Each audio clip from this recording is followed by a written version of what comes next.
Hello साथियों, Shankar study academy में एक बार फिर से स्वागत है। अभी तक चैनल को सब्सक्राइब नहीं किए हैं तो चैनल को सब्सक्राइब करके बेल आइकॉन जरूर दबाएं, जिससे आपको नोटिफिकेशन मिलता रहे। फ्रेंड्स, पॉलिटी के सीरीज में आज हम लोग महत्वपूर्ण अनुच्छेद को स्टडी करेंगे, जो यह फर्स्ट पार्ट होगा। बाकी बचे हुए अनुच्छेद सेकेंड पार्ट में कवर करेंगे। फ्रेंड्स, दोनों पार्ट को देख लेंगे तो अनुच्छेद टॉपिक से आपको एग्जाम में कोई प्रॉब्लम नहीं होगी। सो बिना देरी किए हुए चलिए स्टार्ट करते हैं। अनुच्छेद फर्स्ट, संघ का नाम और राज्य क्षेत्र। अनुच्छेद फर्स्ट क्या है? संघ का नाम और राज्य क्षेत्र है। अनुच्छेद सेकंड क्या है? नए राज्यों का प्रवेश या स्थापना, नए राज्य बनाना हो या उसका प्रवेश करना हो। अनुच्छेद सेकंड में क्या है? नए राज्य का प्रवेश या स्थापना। अनुच्छेद 3 में क्या है? नए राज्यों का निर्माण और वर्तमान राज्यों के क्षेत्र और सीमाओं के नामों में परिवर्तन।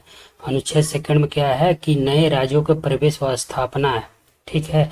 और इसमें डिफरेंस देखिए, अनुच्छेद 3 में क्या है? नए राज्यों का निर्माण जो पहले से हैं, वर्तमान राज्यों के क्षेत्र, सीमाओं या नामों का परिवर्तन, ठीक है। ये वाला अनुच्छेद सेकंड है, जो अभी भारत में कोई राज्य नहीं है उसको भारत में शामिल किया गया, उसके लिए है, ठीक है। और अनुच्छेद 3 में क्या है कि पहले से भारत में राज्य में वो हैं, उनका नाम और सीमाओं में परिवर्तन करना, अनुच्छेद 3 में, ठीक है, समझ में। अनुच्छेद 5 में क्या है? संविधान के प्रारंभ के समय जो नागरिकता, जिसकी नागरिकता थी। अनुच्छेद 5 में क्या था? संविधान के प्रारंभ के समय में नागरिकता, ये बहुत ज़्यादा इम्पोर्टेंट है। अनुच्छेद 14, विधि के समक्ष समानता। अनुच्छेद 14, विधि के समक्ष समानता। फ्रेंड्स, अनुच्छेद 14 से लेके अनुच्छेद 32 तक ये सभी इंपॉर्टेंट है, एग्जाम में जरूर देखने को मिलेंगे आपको। तो अनुच्छेद 14 क्या है? विधि के समक्ष समानता, सबको बराबर कानून से देखा जाएगा। अनुच्छेद 15 क्या है? धर्म, मूल, वंश, जाति, लिंग या जन्म स्थान पर विभेद या निषेध, ठीक है, निषेध इसका है। आर्टिकल 15 क्या है? धर्म, मूल, वंश, जाति या लिंग या जन्म स्थान का निषेध। आर्टिकल 16 क्या है? अनुच्छेद 16 क्या है? लोक नियोजन के अवसर की समानता, मतलब नौकरियों में पाने के लिए किसी से पार्शियलिटी नहीं हो जाएगी, सबको समान अवसर मिलेगा। 16 आर्टिकल में क्या है? लोक नियोजन में अवसर की समानता। 17वें अनुच्छेद का अस्पृश्यता का अंत, अनटचेबिलिटी का अंत है। 18वें में उपाधियों का अंत, 18वें में उपाधियों। फ्रेंड्स, उपाधियों का इंडिया में अंत है, जैसे कि पहले राजा राममोहन राय को राजा की उपाधि दी गई थी किसी, ठीक है, ऐसे ऐसे महात्मा गांधी को महात्मा दिए, सुभाष चंद्र बोस को नेताजी की उपाधि, ये सब उपाधि बंद। लेकिन जो उपाधि होती है, क्या कहते हैं, आर्मी में जो मेजर जनरल ये सब चीज़ होते हैं, उनकी उपाधि दी जाती है आर्मी वगैरह में। 19वें इम्पॉर्टेंट है बहुत ज़्यादा। 19वें अनुच्छेद में वाक स्वतंत्रता, मतलब जो बोलने की आज़ादी है, इसी में मीडिया वगैरह सब आ जाती है। 20वां, ये भी इम्पोर्टेंट है, अपराधों के लिए दोषित के संबंध में संरक्षण। जब तक अपराधी अब सिद्ध नहीं हो जाते तब तक आपके लिए संरक्षण है। 20वें में अपराधों के लिए दोषित के संबंध में संरक्षण। फिर अनुच्छेद 21 क्या है? ये भी इम्पोर्टेंट बहुत ज़्यादा, प्राण और दैहिक स्वतंत्रता का संरक्षण। अनुच्छेद 21 में क्या है? प्राण और दैहिक स्वतंत्रता का संरक्षण। अनुच्छेद 21 का में क्या है? ये भी बहुत ज़्यादा इंपॉर्टेंट एग्जाम में, 6 से 14 वर्ष के सभी बच्चों को निःशुल्क और अनिवार्य शिक्षा का अधिकार। अनुच्छेद 21 का में क्या है? 6 से 14 वर्ष के सभी बच्चों को निःशुल्क और अनिवार्य शिक्षा का अधिकार। अनुच्छेद 22 में क्या है कि कुछ दशाओं में गिरफ्तारी और निरोध में संरक्षण। अनुच्छेद 22 क्या है? कुछ दशाओं में गिरफ्तारी और निरोध में संरक्षण। अनुच्छेद 23 में क्या है? ये भी इम्पोर्टेंट बहुत ज़्यादा, मानव दुर्व्यवहार या बाल श्रम का निषेध, बच्चों के लिए कंपनी में काम करने के लिए उस पर निषेध है, प्रतिषेध है। अनुच्छेद 23 में क्या है? मानव दुर्व्यवहार और बाल श्रम का प्रतिषेध। अनुच्छेद 24 से भी ज़्यादा इम्पोर्टेंट, कारखाने में बालकों का नियोजन पर रोक है। अनुच्छेद 24 में कारखानों में बालक के नियोजन पर रोक है। फिर अनुच्छेद 25 क्या है? धर्म के अबाध रूप में मानने, आचरण और प्रचार करने की स्वतंत्रता। अनुच्छेद 25 क्या है, धर्म के अबाध रूप में मान्य आचरण प्रचार करने की स्वतंत्रता। फ्रेंड्स ये सभी इंपॉर्टेंट है, एग्जाम में किसी न किसी एग्जाम में आपको मिलेंगे, इससे बाहर नहीं आएगा। अगर आप पूरे आर्टिकल का ये अनुच्छेद का अगर दोनों पार्ट देख लेंगे तो आपको कहीं बाहर कहीं और पढ़ने की जरूरत नहीं पड़ेगी। अनुच्छेद 29 क्या है, अल्पसंख्यक वर्गों के हितों का संरक्षण। अनुच्छेद 29 क्या है, अल्पसंख्यक वर्गों के हितों का संरक्षण। अनुच्छेद 32 ये भी इम्पोर्टेंट है, संविधान उपचारों का अधिकार। अनुच्छेद 32 क्या है, संविधान उपचारों का अधिकार। इसी को डॉक्टर भीमराव अम्बेडकर ने कहा था ये संविधान की आत्मा है। अनुच्छेद 32 को क्या कहे थे, संविधान की आत्मा। इम्पोर्टेंट है फ्रेंड्स। अनुच्छेद 39 क में क्या है, समान न्याय और निःशुल्क विधिक सहायता। अगर किसी के पास पैसे नहीं हैं तो वकील रखने के लिए, तो सरकार उनकी मदद करेगी। अनुच्छेद 39 का क्या है, समान न्याय तथा निःशुल्क विधिक सहायता। अनुच्छेद 40 क्या है, ग्राम पंचायतों का स्थापना। ये सब नीति निदेशक तत्व में आएगा।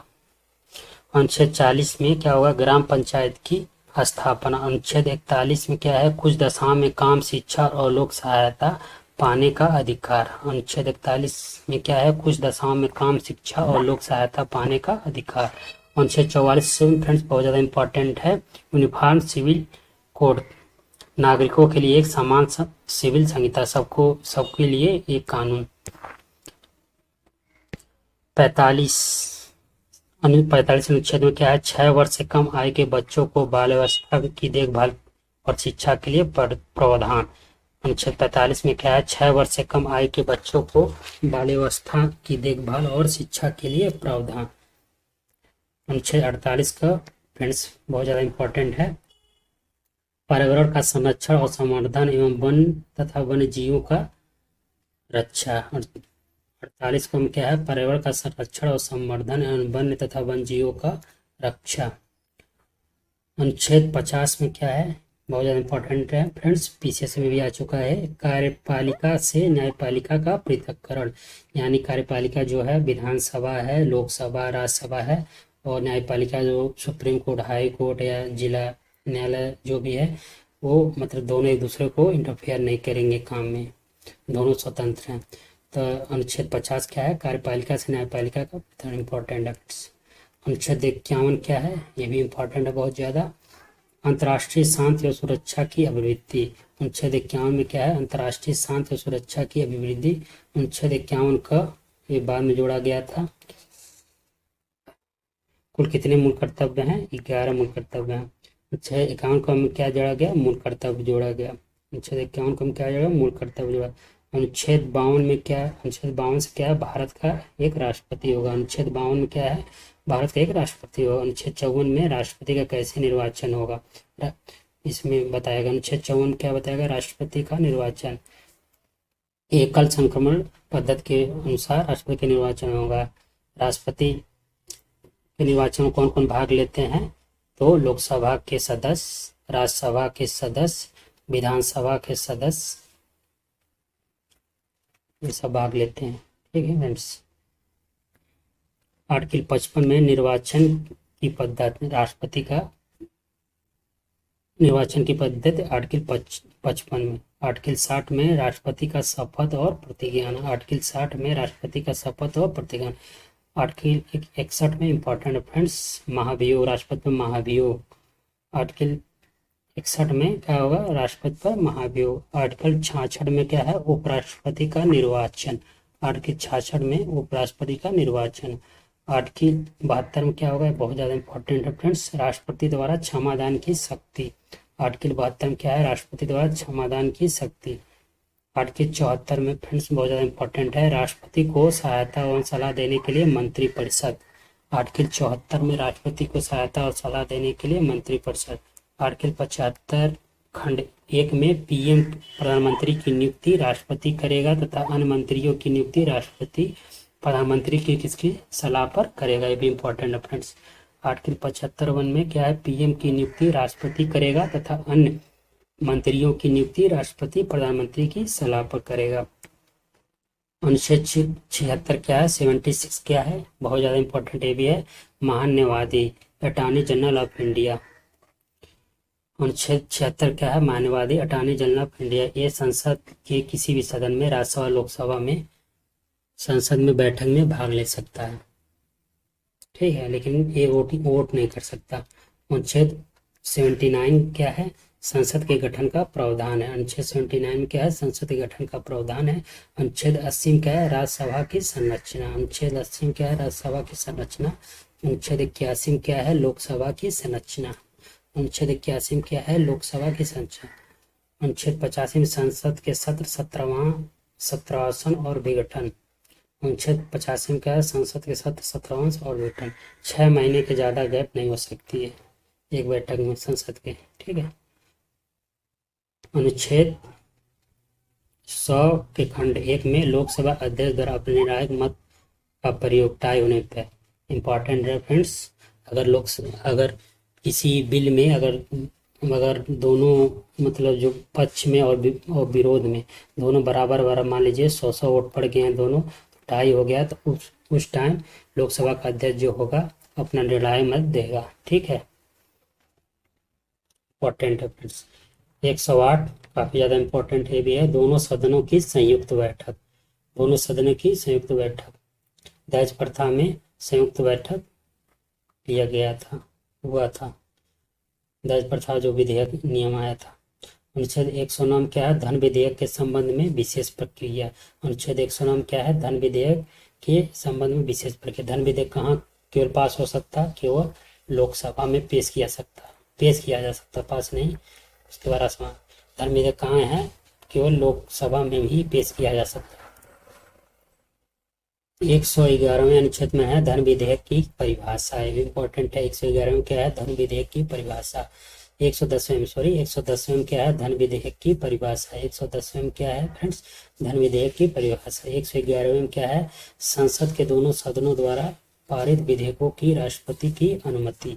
जब दोनों विधेयक संसद के राज्यसभा लोकसभा में पारित हो जाता है तो राष्ट्रपति के पास जाता है, राष्ट्रपति हस्ताक्षर कर देता है तो कानून बन जाता है। तो अनुच्छेद 111 में क्या है, संसद के दोनों सदनों द्वारा पारित विधेयक राष्ट्रपति की अनुमति। अनुच्छेद 112 क्या है, अनुच्छेद 112 क्या है, वार्षिक वित्तीय विवरण यानी कि बजट। फ्रेंड्स, संविधान में केवल वार्षिक वित्तीय विवरण लिखा है, बजट नहीं लिखा है, ठीक है। तो अनुच्छेद इंपॉर्टेंट बहुत ज़्यादा है। 112 में क्या है, वार्षिक वित्तीय विवरण, बजट की उल्लेख किया गया। फ्रेंड्स, तो नेक्स्ट पार्ट में बाकी बचे हुए महत्वपूर्ण अनुच्छेद को देखेंगे। तो यूपीटीसी पेट और अन्य यूपी एग्जाम के लिए चैनल को लाइक, सब्सक्राइब और शेयर करें। मिलते हैं नेक्स्ट वीडियो में, तब तक के लिए जय हिंद।